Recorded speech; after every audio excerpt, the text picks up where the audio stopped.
Assalamualaikum warahmatullahi wabarakatuh. Hari ini kita akan menemui salah satu sosok yang sudah tidak asing lagi di Kabupaten Sinjai ini.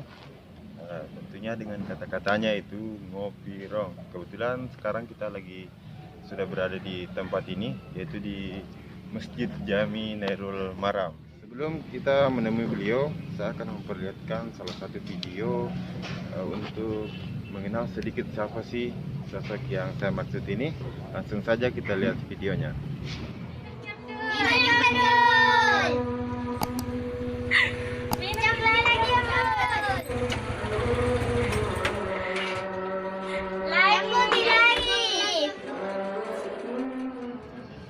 Nah, sekarang ini kita sudah bersama sosok yang saya maksud tadi, yaitu Om Dul. Bagaimana kabar Om Dul? Sehat? Alhamdulillah. Nah, sehat.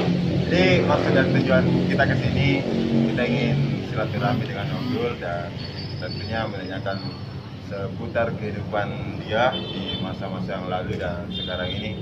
Karena belum tentu di luar sana mungkin mengenal lebih dekat lagi siapa sih ini Om Dul.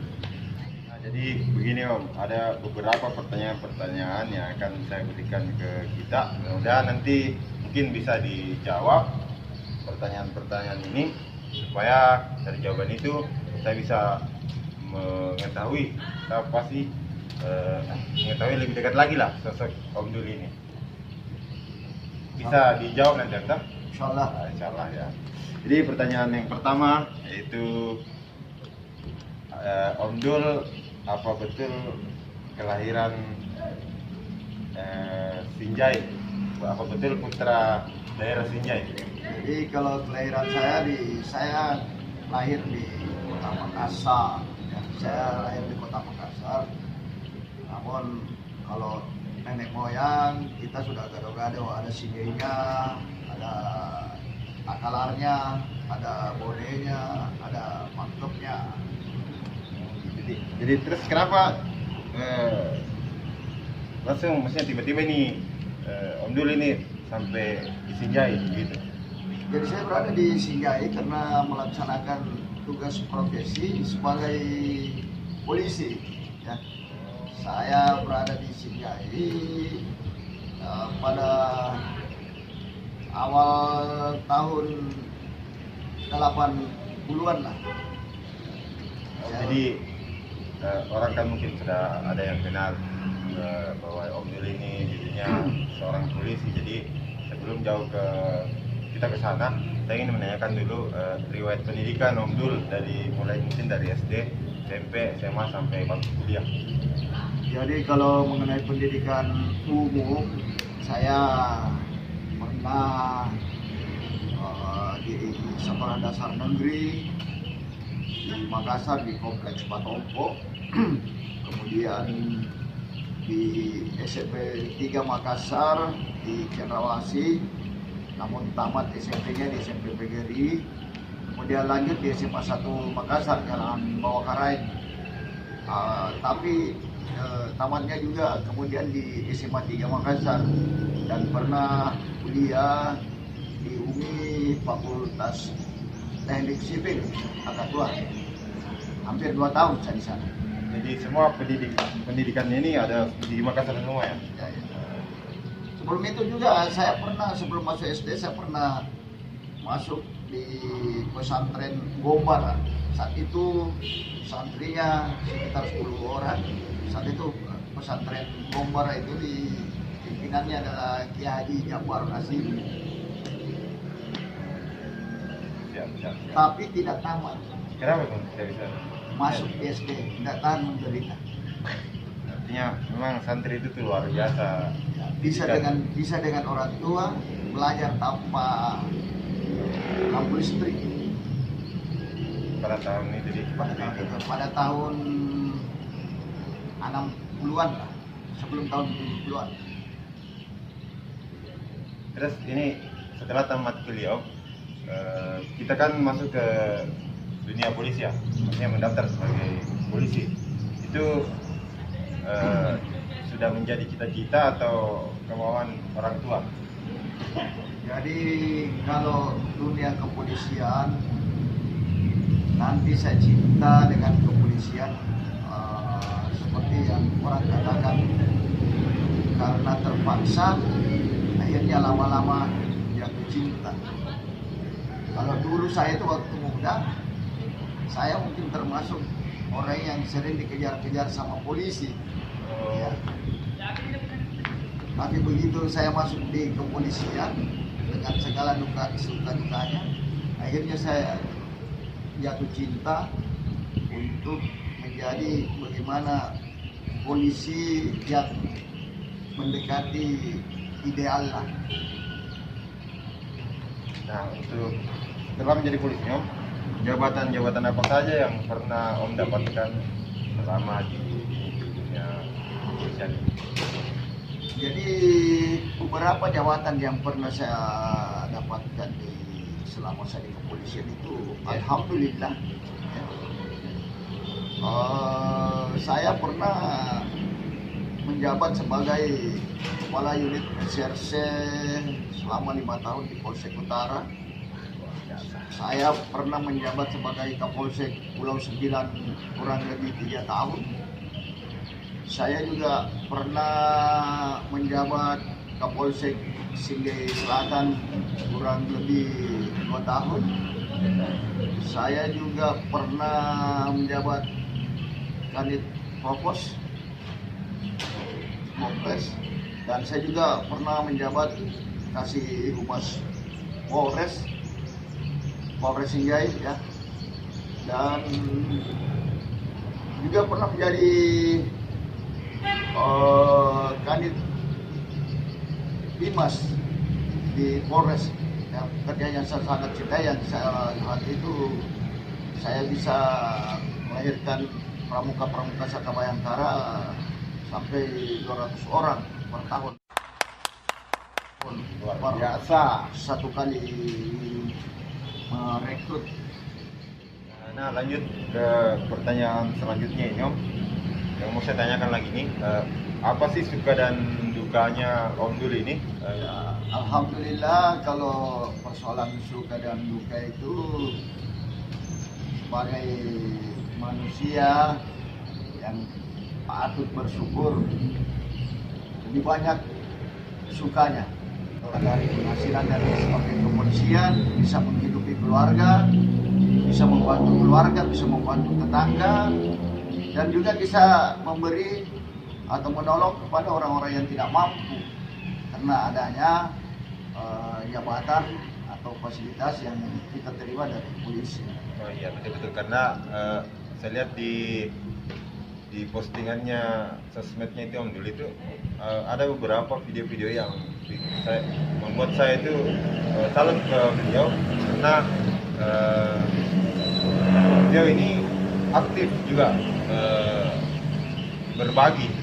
Nanti teman-teman bisa lihat videonya. Nah, lanjut Om. Jadi itulah artinya sukanya itu kita bisa dapat berbagi dan menolong orang sesuai dengan kemampuan dan kapasitas kita, ya, sebagai anggota polisi. Mana saya sudah bertugas di kepolisian itu sudah 37 tahun.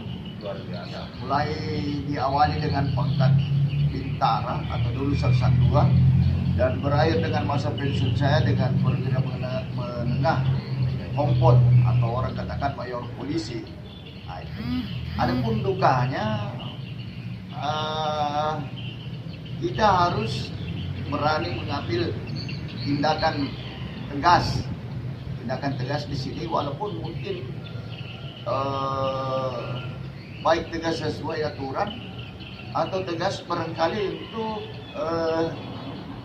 tidak melaksanakan sebuah perintah, ya, atau diskresi.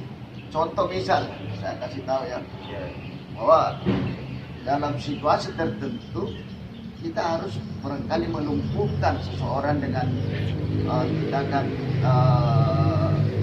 represif, ya, atau tindakan kekerasan sesuai dengan prosedur kepolisian, ya. Tapi dukanya di situ, Istilahnya itu kita kasihan.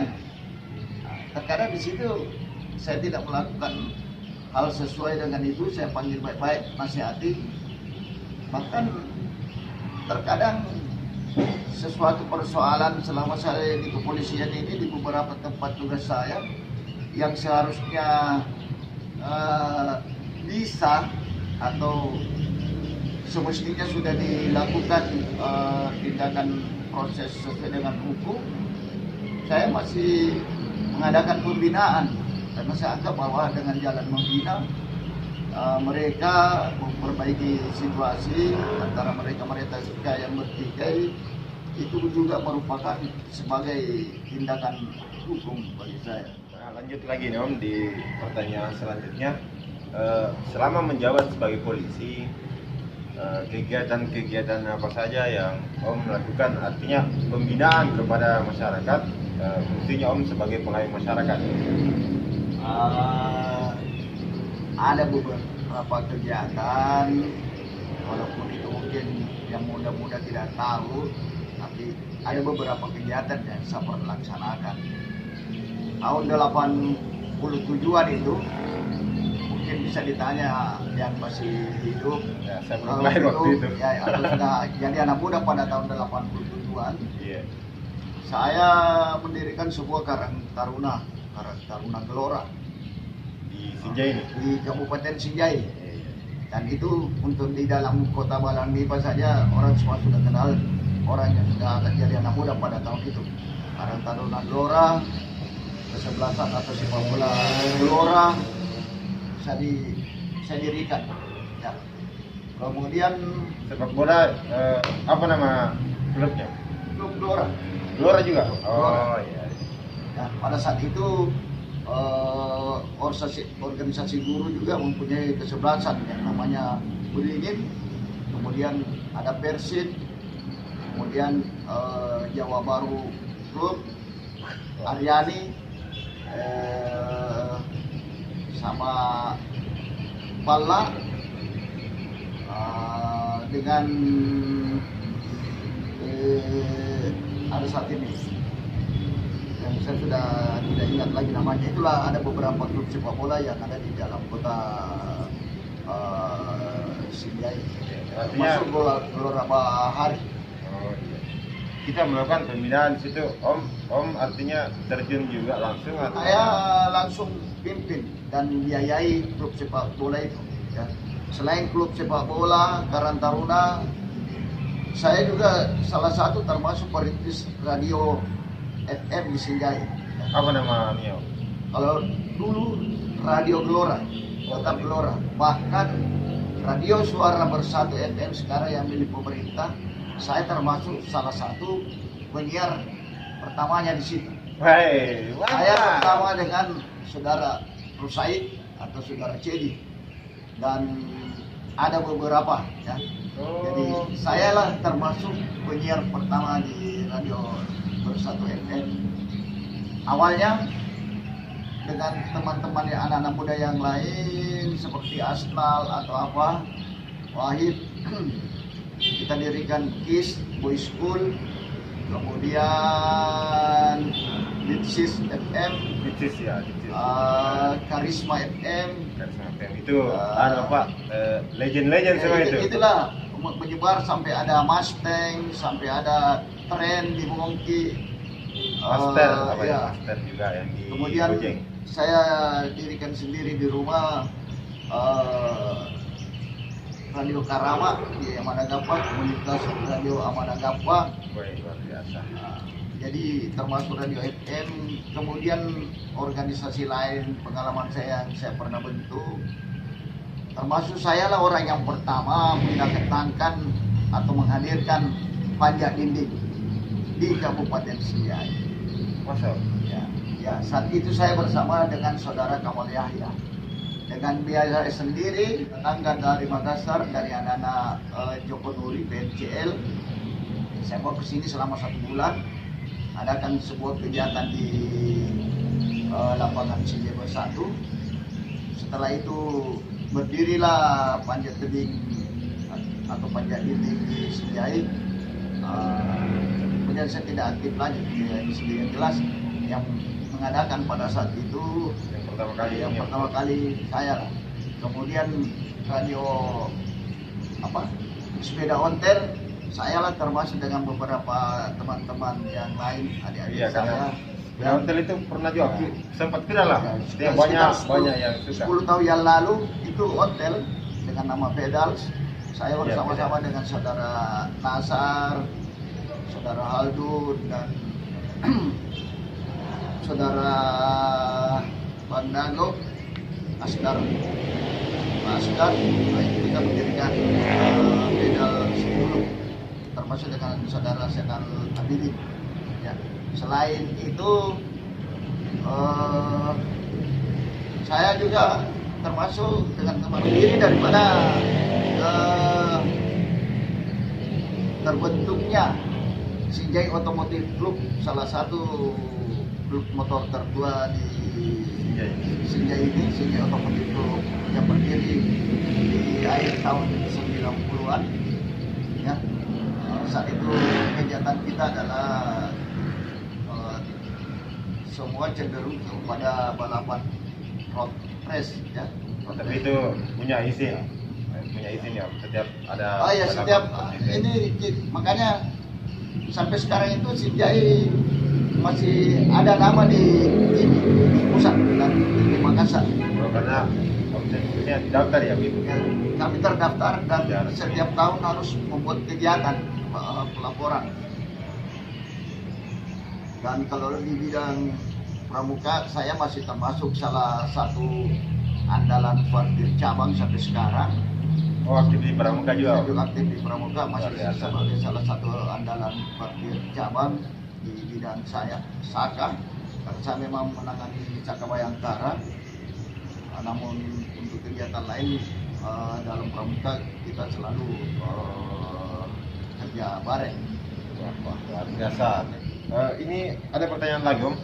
Ini yang sebenarnya betul-betul saya mau tanyakan juga. Ini yang sempat viral kemarin di Facebook itu, dan saya pun begitu juga bertanya-tanya siapa sih polisi ini, sosok polisi ini yang katanya viral. Jadi setiap dimanapun dia ngopi pasti banyak orang. Nah, jadi postingannya itu selalu ada kata-kata ngopi rong. Ini kata ngopi rong berasal dari mana sebenarnya ini kata-kata? Jadi istilah ngopi rong melengket dengan begitu saja. Mungkin sesuai dengan perjalanan waktu. Kenapa bisa demikian? Saya sejak SMP tahun 73 itu, ya, SMP kelas 1, Ya. di depan sekolah saya itu sudah ada, pas depan sekolah ada warung kopi. Warkop ya. Nah, Tapi itu mungkin masih warkop sederhana atau sudah warkop seperti sekarang ini? Om? warkop sudah sederhana. Sederhana. Ya. Kalau sekarang dia itu sederhana, tetapi zamannya dia sudah top. Sudah top ya. Artinya kita mau masuk sekolah atau keluar main pasti belanjanya di warkop. Warkop itu. Nah, kalau orang yang lain beli gula-gula atau apa, saya pasti dulu pesan kopi dan kue. Karena dulu itu orang tidak, warkop itu bisa beli setengah gelas. Dengan beras. Sekarang juga Cek, ada juga gelasnya begitu. kan gelas kecil sekarang. Oh, iya. Dulu sudah gelas kecil bisa setengah lagi. Karena lagi. warung kopi dulu memang itu gelasnya gelas kecil di warkop. Ya. SMP begitu, sampai SMA juga begitu keluar main pasti di warkop. Warkop. Keluar main di warkop. Waktu nyampus juga di UMI, begitu tidak ada dosen atau pelajaran break ke belakang, pasti ajakannya teman ngopi yuk, kasih hilang ngantuk, ngopi yuk, di mana-mana ngopi. Ngopi rong. Waktu SMP SMA kalau bolos di mana? Saya tunggu di warkop. Jadi itu warkop, semua masalah ada di warkop. Saya tunggu bolos yuk, di mana? Warkop. Ketemuan yuk, di mana? Warkop. Warkop. Iya, iya, iya. Saya titip bukuku. Kalau ada teman mau bolos dulu di waktu SMP, saya titip bukuku dah. Saya mau pulang dulu. Di mana kau titip bukumu? Di warkop. Di warkop. Akhirnya setiap dengan sendirinya selalu terekam di memori. Ngopi dong. Karena di warkop, ngopi yuk. Sampai jadi polisi, Kembali ke tetap Manggarai. berangkat ngopi rong. Sampai didorong di buka rumah, begitu turun dari mobil mau masuk ke rumah. Anak-anak yang digade-gade, Ya, Om, gimana? ngopi dong. Artinya kalau begitu mau masuk di rumah, oh, Ngopi rong. ngopi dong. Biar saya bilang, mau masuk dulu, dia bilang, ngopi dong. Akhirnya, meletaklah istilah ngopi dong. Ya. Seperti yang di Sinjai ini, saya lihat waktu menjabat di Sinjai Selatan, ya, itu saya lihat ada beberapa dokumentasi tidak terlalu banyak orang. Jadi setiap pada postingan selalu ada kata-kata itu ngopi rong. Nah, itulah saya kenal Om Dul. Jadi itu di selatan, termasuk daerah yang punya situasi tersendiri, ya. Padahal di sana itu Om dulu masih kurang warkop. Ya, sehingga bagaimana saya bisa ketemu dengan tokoh-tokoh pemuda, anak-anak muda yang lain. Makanya saya harus sering ngopi bersama, ngopi bareng. Sama. Sehingga itulah di sana itu pernah hadir beberapa warkop pada saat saya di sana dan ramai pada saat itu. Jadi ceritanya pas Om ada di sana, baru orang banyak yang bikin warkop karena itu dia Om yang mungkin yang kasih viral itu kopi-kopi di sana. Setidaknya Oh iya. setidaknya bahwa masyarakat itu mungkin dengan atau anak-anak muda, Anda boleh tanyakan kalau di selatan dulu itu ada Pak Dul sana, ada Pak Kapolsek Ngopi, ada. Nah, mereka datang, ya, teman-teman mereka datang Wah, untuk bincang-bincang dengan Kapolseknya, ya. Pada waktu itu saya jadi Kapolsek. Ya, selatan itu. Ya itu. Mungkin karena secara kebetulan dengan adanya saya, warkop bisa ramai karena masyarakat atau anak-anak muda atau tokoh-tokoh muda mau berbincang-bincang dengan saya di warkop. Oh jadi ya itulah dia sampai ngomong sampai viral begitu karena Om sering begitu datang ke warkop kumpul sama orang sampai mungkin ada teman-teman diajak ke sana, kata-kata itu ngopi rong, jadi itulah yang mungkin menjadi melengket di Om Dul itu kata-kata ngopi Ya, rong. artinya setiap ada kegiatan saya dong selalu mau ngopi. Jadi ketika orang tanya mau kemana Om, ngopi rong. Siapa pun yang tanya mau kemana, ngopi rong. Keluar pun dari masjid mau kemana Om, Ngopi rong. ngopi rong. Selalu ngopi. Akhirnya melekatlah istilah itu karena memang saya ngopinya itu Ngopi. ngopi 3 kali sehari. Wah, mantap. Kopinya ini kopi hitam atau kopi susu atau kopi tidak pakai gula? Saya paling senang dengan kopi hitam tanpa gula atau sedikit gula. Wah, luar biasa. Nah, yang hitam itu memang Mantap. Iya. Oke. Apa sih yang menarik Om sampai Om hobi sekali ini dengan ngopi? Apakah ada Banyak hal tersendiri Om? banyak hal yang menarik di dalam ngopi. Karena ngopi itu kita bisa nikmati sendiri dengan melahirkan pemikiran-pemikiran atau ilusi-ilusi. Ide-ide timbul dari atau ngopi. ide-ide. Kalau ngopi sendiri, kemudian kalau ngopi bareng banyak yang bisa kita bicarakan, banyak yang hadir, ide-ide yang bagus, yang artinya inspirasi itu dengan secangkir kopi adalah sesuatu yang indah dan murni. Karena dengan kopi perasaan enak di dalam berpikir itu tentunya melahirkan sesuatu yang indah pula ya. Jadi kemudian dengan ngopi kita bisa ngajak adik-adik kita membahas permasalahan-permasalahan yang ada, baik permasalahan yang ada di dalam keluarganya atau di teman-temannya atau di sekolahnya atau permasalahan yang ada di lingkungannya. Kita bisa bahas bersama-sama dengan organisasi pemuda, adik-adik yang berpolitik. Kita bisa membicarakannya semuanya di warung kopi.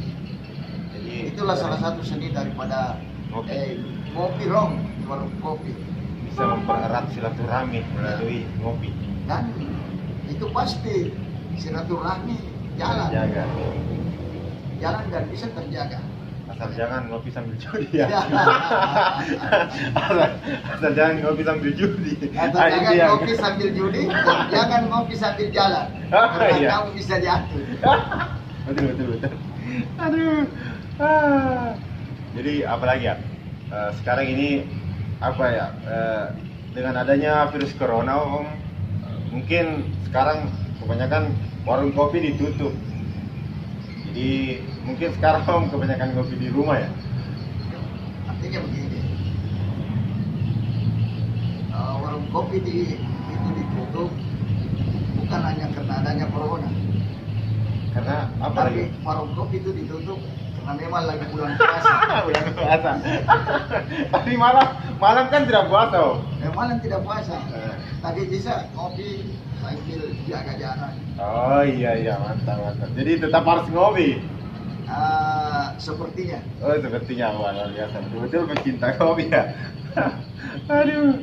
Nah sekarang ini kita kan berada di salah satu masjid ini, Om.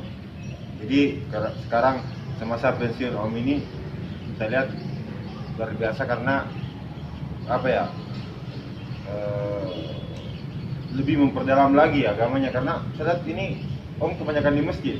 Apakah Jadi begini. Artinya kalau dulu kan kita sibuk ya? sibuk dengan tugas dinas, dan kadang kita bertugas jauh dari tidak bersama dengan keluarga. Sekarang kan kita sudah tinggal, kita purnawirawan, sudah tidak ada lagi yang dipikirkan, sehingga betul kita gunakan kesempatan sekarang ini mengabdikan diri kepada agama, bangsa dan negara, tapi dengan mengutamakan mengabdi kepada agama, bidang agama di tempat ibadah itu, di masjid seperti ini lah.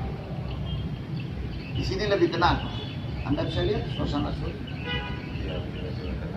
Tapi sekarang kebanyakan kan ada juga masjid yang sudah ditutup, ada juga masjid yang terbuka tapi mungkin dibatasi orangnya yang datang begitu.